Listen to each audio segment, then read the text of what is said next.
On va aller chez François. On va aller chez François Perret prendre un sandwich. Polémique. Ok. C'est affreux, je vais avoir ces lunettes sur tout le... Pardon, laissez-moi passer. Vous avez votre invitation? Oui. Jusque-là, je le vis avec joie. 1, 2, 3, 4. Bonjour, c'est Adèle Bréau. Aujourd'hui, c'est la Fashion Week, la semaine de la couture. Je vais vous emmener avec moi et vous parler aussi de mon dernier roman, Les Influentes. Alors, aujourd'hui, on commence par Chanel, au Grand Palais, à midi, qui est le dernier défilé studio, c'est-à-dire avant l'arrivée du nouveau créateur Mathieu Blazy, qui présentera en septembre prochain. Ensuite, on a Chaumet à 13h. Ensuite, on va essayer de déjeuner, ce sera très rapide. À 14h30, on va chez Stéphane Roland. Je vais regarder quand même le planning. Une présentation Carolina Herrera à 15h30. On a Cartier à 17h, Graff à 17h30 et Armani à 19h. Attends, je réponds parce que c'est peut-être un chauffeur... Allô?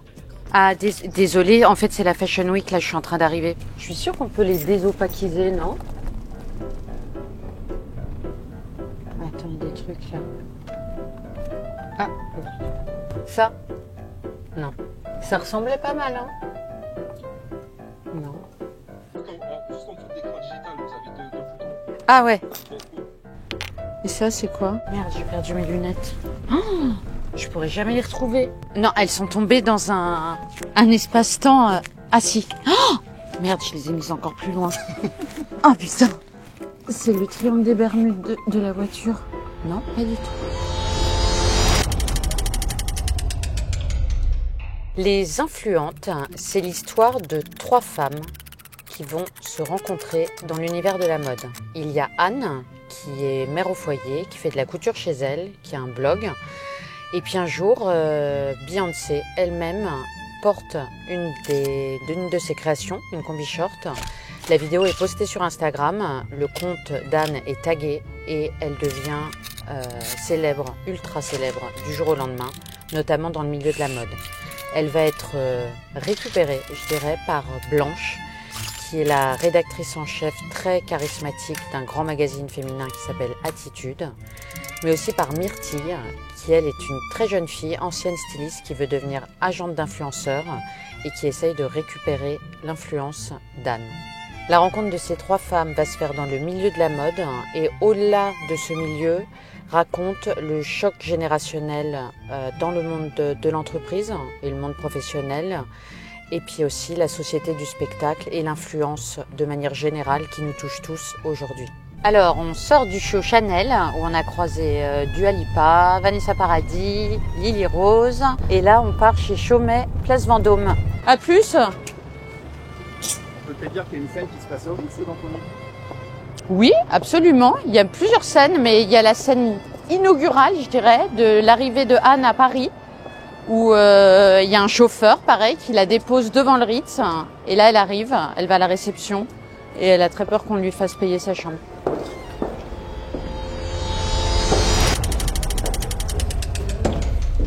Alors, on est avec Malika, notre styliste chez Gala, et Marie-Caroline, journaliste, mode, joaillerie, Orlo.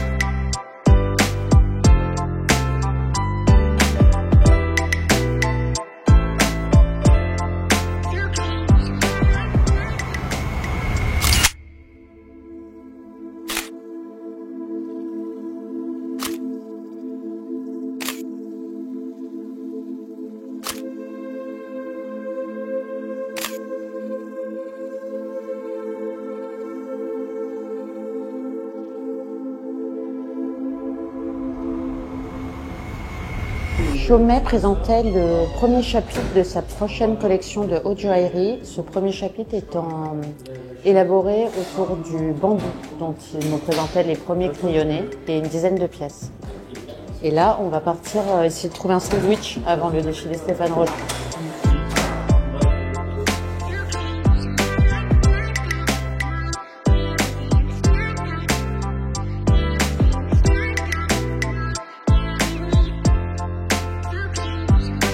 va aller chez notre ami. On va aller chez notre ami. Bah oui. C'est juste là. On monte. Non, pas chez. Ah non, moi je voulais acheter un sandwich chez François Perret. Oui, alors allons chez François Perret. On va aller chez François. On va aller chez François Perret prendre un sandwich. François Perret étant le pâtissier du Ritz, qui a un comptoir derrière, qui fait des très grands sandwichs qu'on aime beaucoup.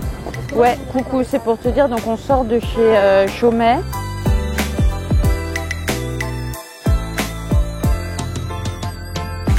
Bonjour. Est-ce que vous souhaitez consommer sur place ou emporter? À emporter. Ok, parfait, je vous laisse passer.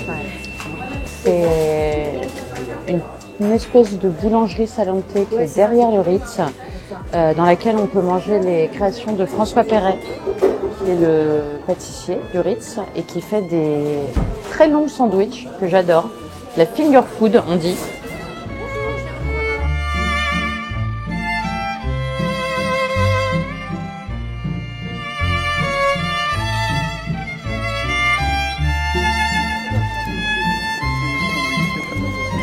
En plus, on a chacune pris un différent? Non. Non, en tout cas, puis César. C'est étudié pour la Parisienne. C'est pour qu'elle puisse marcher, manger, très élégamment, téléphoner éventuellement. Non, mais ça le paye elle, c'est pas rue du Faubourg Saint-Honoré, si? Non, tout en haut, non? Oui. Oui, c'est rue du Faubourg Saint-Honoré. Il est où? Attention. Malika, attention. Attention, Malika. Dans cette voiture, mais... Bien sûr, il y a le bouton PlayStation. Attends, allez, mon pied il me... Merde. Qu'est-ce que tu fais là? Ah bah là, je sors la table pour manger, normal. Il me fera aussi un petit bureau tout à l'heure pour intégrer les images qui me seront envoyées par les marques. Alors ça, c'est l'invitation pour le défilé Valentino de demain, le premier défilé couture d'Alessandro Michele. Les marques rivalisent souvent d'originalité. On dirait des petits citrons. Bah, c'est des petits savons, ça sent hyper bon. Non, ça sent l'amande, l'odeur de la colle en pot. Mais bon, je ne vais pas me balader avec pour arriver au défilé. Pardon, laissez-moi passer. Je suis sûre qu'il y a des gens qui font. Vous avez votre invitation? Oui. Ah, c'était ça que je voulais te dire. Si sur les influentes, vraiment, ce qui m'a fait hyper plaisir parce que j'étais pas du tout au courant et comme dirait ma sœur, je ne les connais pas, donc ils ont vraiment aimé. C'est Malika qui m'a envoyé le dimanche de la sortie la sélection des 10 romans de la rentrée littéraire du Parisien et j'étais dedans avec mes idoles, Pierre Lemaitre notamment.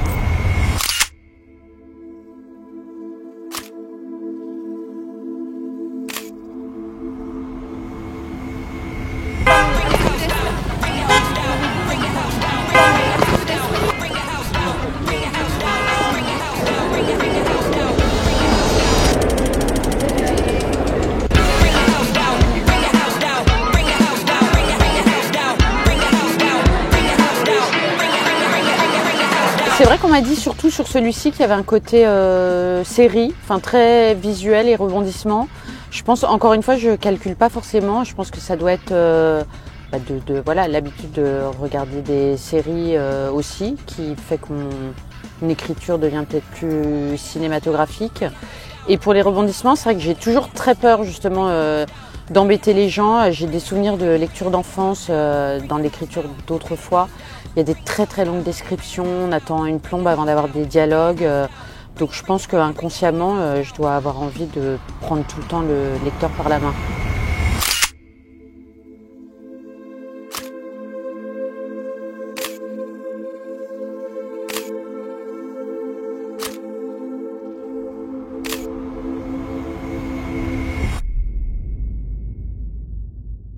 La maquette voulait faire une proposition au sol pour préparer le rendez-vous, mais ils veulent avoir 2-3 options pour l'ouverture. Ah bah super.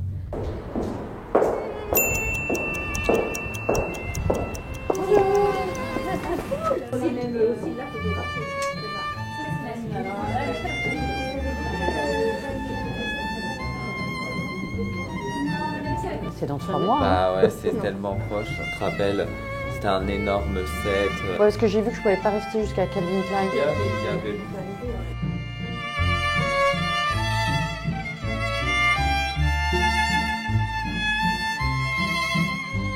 Qu'est-ce qu'il nous reste? Ah voilà, Roger Vivier. Tous ces rendez-vous timés, c'est souvent comme ça. C'est souvent comme ça. Bah ouais. On me demande souvent si tel ou tel personnage est inspiré de telle ou telle personne ou tel lieu. Tout ça est très très inconscient.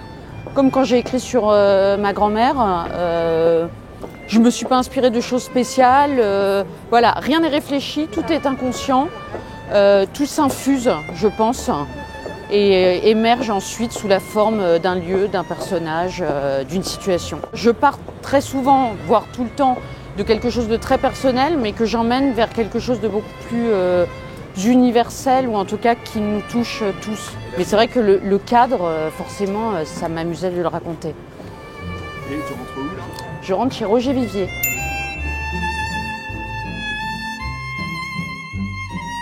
Alors, j'ai fort heureusement pas du tout de blocage d'écriture.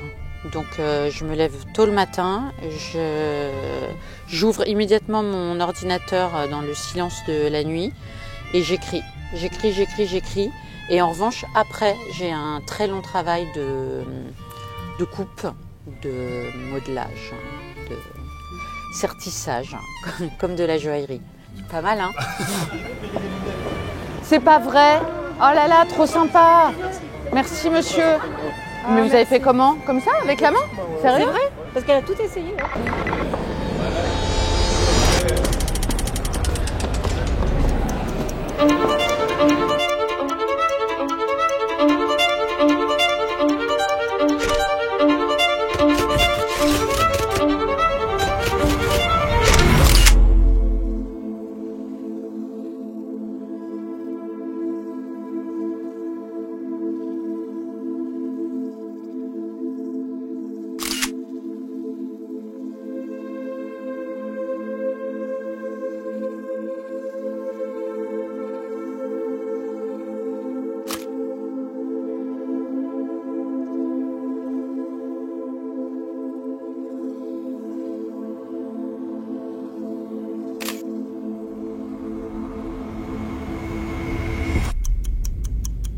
Je suis arrivée dans le monde de la mode et de la joaillerie de manière vraiment, au cœur de ce monde-là il y a 4 ans. Avant, j'étais davantage sur plein de sujets, dont la mode, mais que je voyais de plus loin. Et quand j'y ai été confrontée, j'ai tout de suite eu ce regard extérieur et frais, je dirais, pour justement le vivre de manière pas tendue comme peuvent le vivre certaines personnes. Et je me suis toujours donné pour mission de continuer à le prendre de cette manière-là, légère et agréable, pour ne pas le subir. Et jusque-là, je le vis avec joie.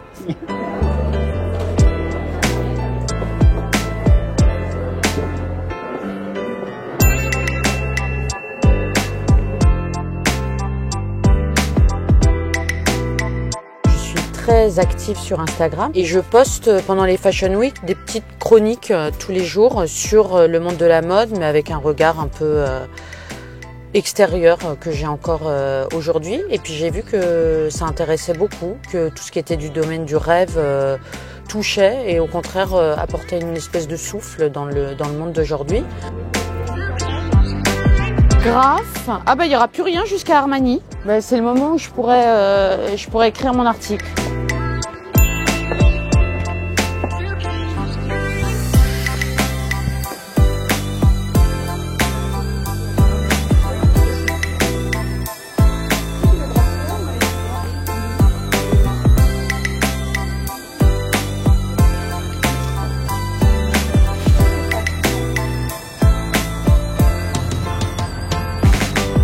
Alors, moi je vais en profiter, j'ai une vingtaine de minutes pour écrire mon papier. Je vais sortir cette merveilleuse table. Non, je vais d'abord prendre mon ordi, ma tablette. Extraordinaire. Donc là, j'ai 20 minutes pour faire mon article.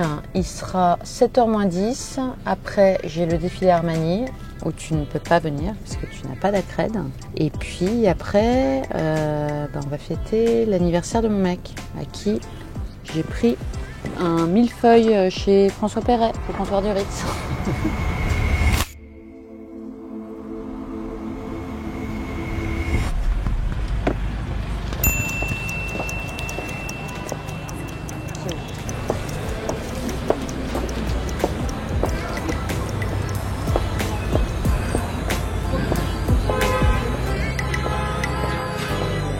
Allez, ciao.